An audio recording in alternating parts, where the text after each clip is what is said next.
Welcome, everybody, to another edition of All In with Art Stapleton, a New York Giants podcast brought to you by NorthJersey.com and The Record. I'm your host, Art Stapleton. We are in Indy. It is day 3 of the Combine, at least from a media perspective. The players you are seeing on TV are inside the stadium, starting their on-field workouts, but we are well into the Combine. Friday will be our last day here. We will get the quarterbacks, the wide receivers, and the running backs. It's a loaded day, and we will have a special show on Friday. We will get to that in a second. Up today, Caleb Downs, potential Giant. He took center stage, the Ohio State safety. We will have video of him later in the show and talk about my impressions and what I saw from him. And we'll get to that. But first, special guest from NFL Network, Cynthia Freeland. First time on the show. Love her analytical take. I mentioned to her in the interview her game theory. It's definitely a niche that she has created on NFL Network. It's awesome. So I was excited to talk to her. Actually was just spur of the moment. She was walking through past Radio Row. I introduced myself, asked her if she wanted to come on All In, and she said, all in, of course. So without further ado, let's get to my interview with Cynthia Freeland about the draft, about the Giants, John Harbaugh, and the like. Here you go. All right, joining me now, Cynthia Freeland from NFL Network. Big fan. I go to the Game Theory days. I loved when you were on NFL Network doing that stuff. So welcome to the show. It's All In. Thank you so much. I love it. I'm glad to be here. Nice to hang out. It's a little weird here this year. They redid like the configuration of the Combine. So it's like more spread out. So it just, you used to feel kind of like fun and intimate and like really lively, like a newsroom. And now it's kind of like all these people walking by. I don't know. It's just weird. I know. And all the prospects are like just on the other side of the curtains. It's just a strange deal. It's very weird. It's weird. So, obviously it's an interesting draft this year. And one of the things people have talked about is positional value. Who are the best players in the draft? Are they just football players? Where do you stand on when you're looking at the early, the early highlights of what you've seen so far with, the guys who play the positions that people would normally say, nah, we're not using an early round pick on this guy? I mean, I think you're probably talking about like Jeremiah Love, the running back out of Notre Dame, or even Caleb Downs, who's technically listed as like a safety, but I say with quotation marks because he's like Nicky Manwari or Derwin James or Kyle Hamilton, like a really multiple guy. So it's interesting because as you're looking at all these prospects, the scouts get it's different this year because NIL and the transfer portal have changed the game. Yeah. You're looking at like film now where their playbook went from here to here. And they're because maybe their quarterback moved or they're whatever, all these different moving pieces of all these kids moving teams. And so you don't really know, they don't have as deep of a resume as they used to. That's the first thing. The second thing with NIL involved, now some of these kids are like 25, which is very different. Before that would be like weird one-off that someone would be that old. Now it's just kind of table stakes, right? So some guys, like there's a tackle who, like in this, the top 2 tackles, one's 23, one's 20. Yeah. That's like a whole contract for some people. Yeah, you're right. Right? So that's interesting. And then now put it on the backdrop of 10 new head coaches. And they all have different philosophies than they used to, but they're on teams that are relics of their past team and teams that don't often switch, like the Ravens and the Steelers both. Did anyone see that both of those coming? I don't know. But it's not just some teams have like a lot more turnover.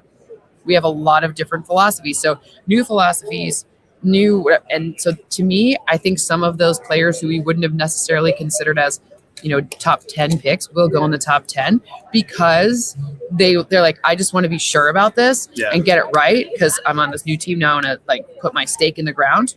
And that's what I think is going to happen. Let's talk about Caleb Downs a little bit. Caleb Downs. I was at his podium, and it's funny. Yesterday, Sonny Styles stole the show. Right? It was all style. It was some substance. His name is Sonny Styles. He better be good. Yeah, right. Yeah, no kidding. And if you're going to come to New York and your name's Sonny, well, that's all another story.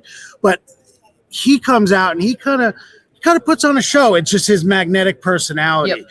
Caleb Downs steps to the podium and he's all business. I mean, kind of adjusts his glasses a little bit.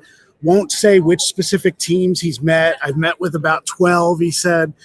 So I just thought it was very impressive in a different way. What do you like about Caleb Downs? He's just so multiple. And his film shows no fatigue. Like in the fourth quarter, he's just as fast as the first quarter, which for someone who runs as much as him, you would have expected more of a like fatigue erosion going on there. That's the first thing. Then you look at how he was asked to do quite a few different things. So like I said, a lot of these playbooks are thin. He showed a lot of versatility. So I feel more comfortable knowing how he would react in certain situations because he's done it before. Yeah. His resume is much deeper than a lot of the other guys that are just going to be at the draft in general, right? So I feel more comfortable looking at his data and saying I can see how this maps to the NFL than some of the other guys who like a cup of tea here, cup of coffee there, no idea if they knew what they were doing or just. And the versatility factor, right? Like you said, I mean, the fact that you can see and apply it with him, it was almost a projection when when people in the NFL start talking about the versatility aspect of it. And it's,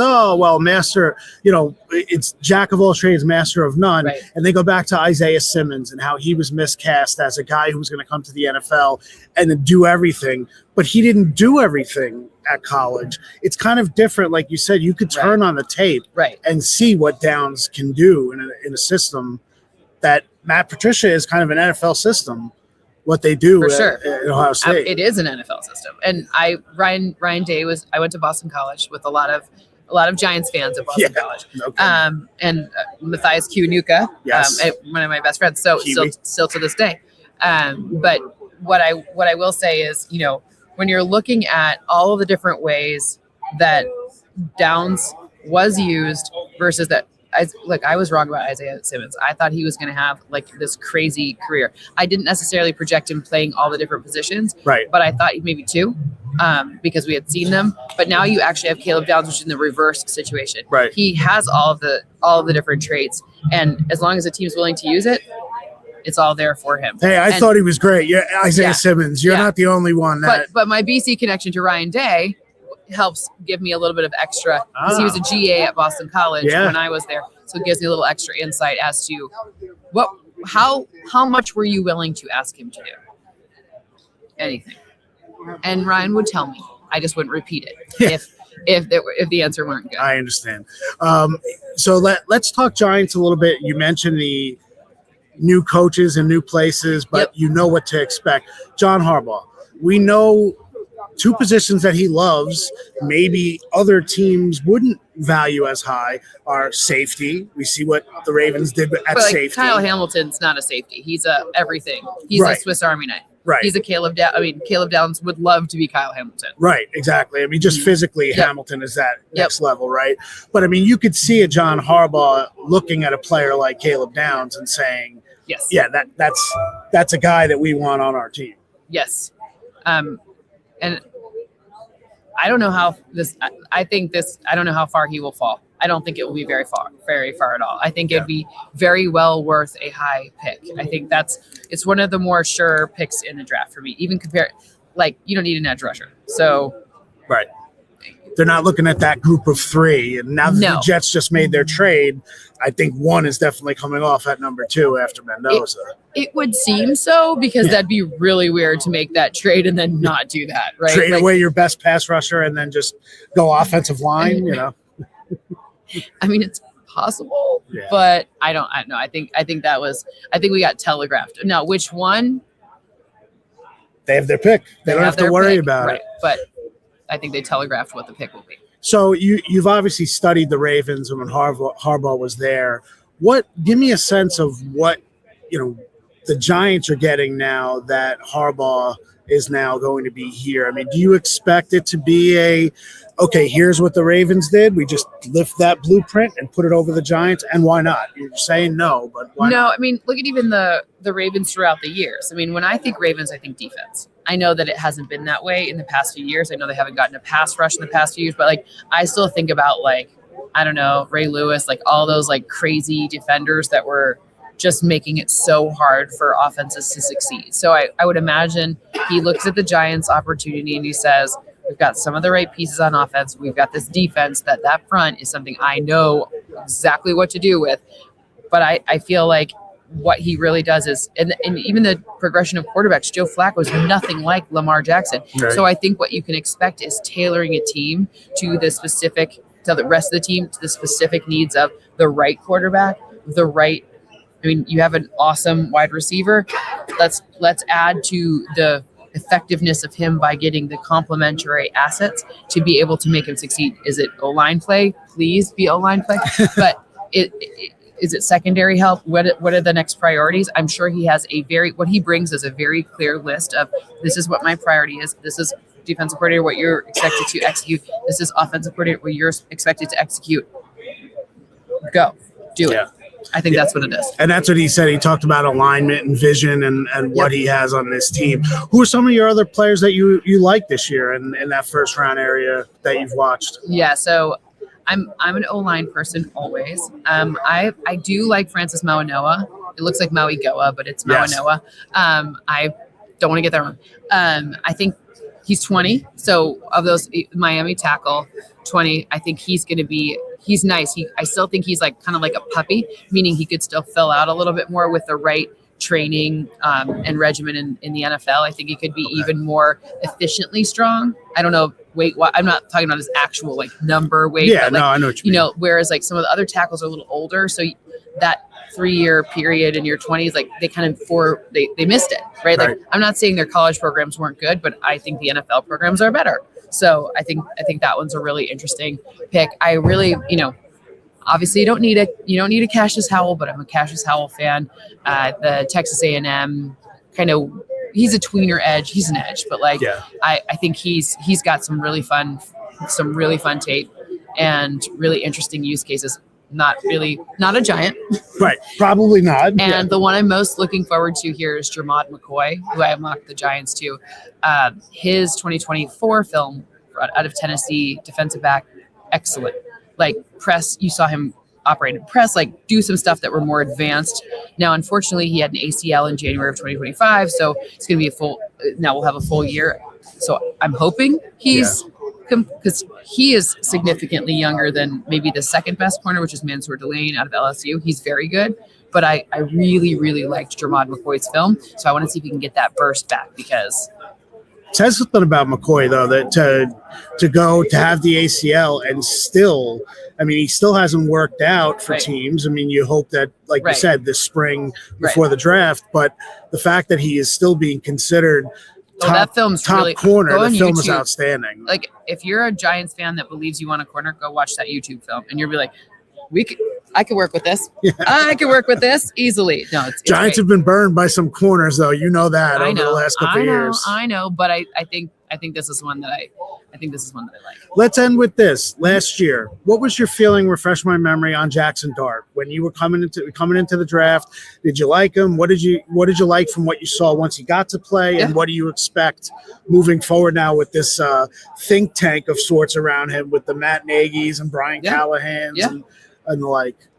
Well, first, last year, I thought a lot of the quarterbacks last year were flavor quarterbacks, meaning in much of the same way where you saw Sean Payton have a real affinity for the style of play of Bo Nix, but he probably wouldn't have worked on every team. I thought there were a lot of different flavors of quarterback to choose from. And if you saw a path forward with this person, then they would be worth it. Does that make sense? Of course. I thought that they were stylistically different, and stylistically, you just have to see, do I have the team that can support what they do? Right. I did really like on Jackson Dart's film. He's very good the down after being pressured. That we saw that translate into the NFL as well. But his college film showed that's one of the things. That's my Matthew Stafford metric. I'm from Michigan, we get it. But one of the metrics that to me is really important. I learned this from watching Matthew Stafford. If your O-line's not going to be very good to you, which many teams who need a quarterback, their O-lines aren't so great. What do you do at the down after you've been sacked or hit pretty hard or something like that? And he was very good at that. So that was one thing that did stand out about him. So I kind of understood that pairing. And I just like his personality now that I've seen him. I didn't know anything about him other than his film. And totally different, right? Last year at the Combine, Jackson's personality was not out here. No, it was just he was like like a church mouse, like just very like, yes, sir, whatever. But I love his personality. I thought that was so much fun. And I thought, Madeline Burke was talking about the sister and the absolutely love all of that stuff. So I thought he's a cool dude. I also know I saw him at the Super Bowl recently, and he couldn't have been nicer. My friend's kids are Giants fans, and they were out there, and he could not have been just a better dude. Like, signed all their stuff and talked to them about whatever nonsense 7-year-old boys want to talk about. Like, do you play video games, dude? Do you like this dude? Blah, blah, blah. What's your aura, Jackson? You're like, what? So all that stuff. He couldn't have been nicer. So I'm a big fan. That's awesome. Well, listen, Cynthia Freeland, tell people where they could find you this week. Well, NFL Network, or maybe I work for ESPN later. Who knows? But it's just a whatever inside baseball joke here. Yeah. Just got jokes. No, NFL Network. I'm also going to be on the field with the prospects today, watching them, so I get to see them firsthand. Awesome. It's very exciting. That'd be fun, interviewing them, like when they come off and Actually, stuff. No, we're doing the in-venue. Me and Reggie Wayne are doing the in-venue entertainment, so we get to entertain the audience. People come to watch. The fans here are incredible, so it'll be fun to do. Awesome. Cynthia Freeland, thanks for joining me. Appreciate it. Yeah, you got it. There you have it from Cynthia, and another great guest for this week here at the Combine. And I love the Boston College connection. Got a lot of friends in Boston. I didn't mention that I was a UMass guy, so UMass and BC, we've kind of clashed over the years, but really when I was at UMass, it was UConn and UMass. But she mentioned Matthias Kiwanuka, a close friend of hers. He's actually from the Indianapolis area. So always loved covering Kiwi, 2-time Super Bowl champ with the Giants. So tip of the cap to him. Obviously, we know the BC roots for the Giants, from John Mara to Tom Coughlin to Chris Snee, all the way through. Shout out Jen Escalante of the PR department. She's also a BC grad. And, that Boston College connection is strong. So, again, thanks again to Cynthia. She's high on Caleb Downs. As I said, steps to the podium, all business. Just kind of adjusts his glasses and launches into what really is the defining media interview this week for a player. I know Fernando Mendoza will be on the podium on Friday morning, and the Indiana quarterback, but let's be honest, everything starts in this draft at number 2 and the New York Jets, because Mendoza is going to Vegas with number 1. So his star is kind of dimmed a little bit because it's a fait accompli, and the Combine is always about speculation and where guys are going to go. The fact that Mendoza is already essentially signed, sealed, and delivered to Tom Brady and Mark Davis and Clint Kubiak with the Raiders, there's not much buzz around Mendoza. Everybody else, there sure is, and Caleb Downs is at the front of the line of that. So before I give you my impressions on Caleb Downs, let's go to Caleb Downs. I mean, my confidence level is always at the highest when I'm on the field, and the belief in myself really never goes down, no matter the circumstance. So I feel like my mind really puts me above a lot of people in terms of how I process the game and play with instincts, and I feel like that's what makes me special. Top 5 in order? Did you say what? No order. No order?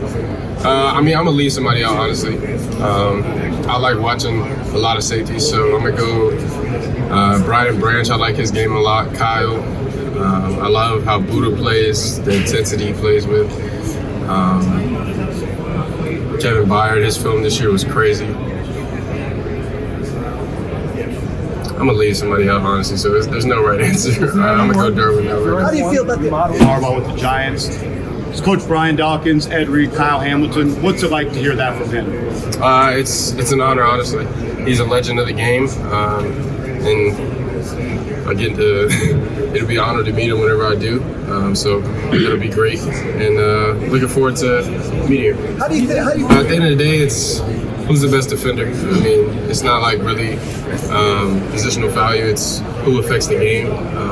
If you affect the game in a lot of ways, that's what's most important. So that's really all I can worry about. Honestly, I can't worry about what anybody else says or what the coaches have done. At the end of the day, my film is what it is, and they're gonna make a decision based off of that. Are you the best defender here? Yeah. I mean, I feel confident every time I step on the field. So if I would say that I walked on the field and thought anybody was better than me, yeah, that's not true. So, can you talk about the impact? I would honestly say, like, when I walked in as a freshman at Alabama, I made a choice to try to make everything even as possible. A lot of guys have been there for 2 or 3 years before me, so really was just trying to learn as much as possible. So whether that was going in extra to learn from the coaches or just studying on my own, really just trying to be a sponge of everything that I'm around. So what I thought was interesting is Caleb Downs and Sonny Styles, the two real targets at number 5 for the Giants.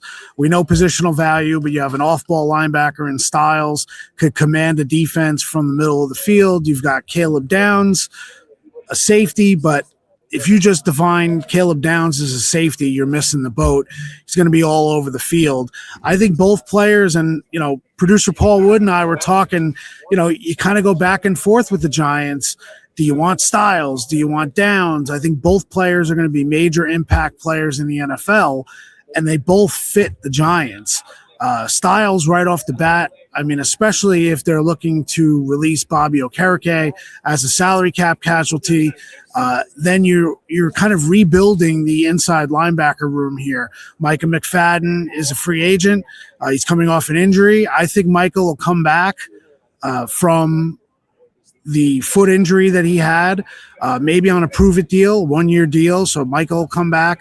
But I think they're going to rebuild this room. So you look at Styles, and then you have Caleb Downs. Now, I know there's this idea that, Tyler Nubin and Javon Holland are on the back end. Dane Belton is a free agent. But, I had somebody tell me yesterday around the league that it's okay to have good players. You want good players. But never pass up a player that has the potential to be a great player because you have a good player in that position. And I think that's kind of what we're looking at now with Caleb Downs, is that he is a potential great player. As John Harbaugh said on Mike Francesa's podcast, this is a gold jacket type guy that you're looking at 5. And I think that's what Caleb Downs is.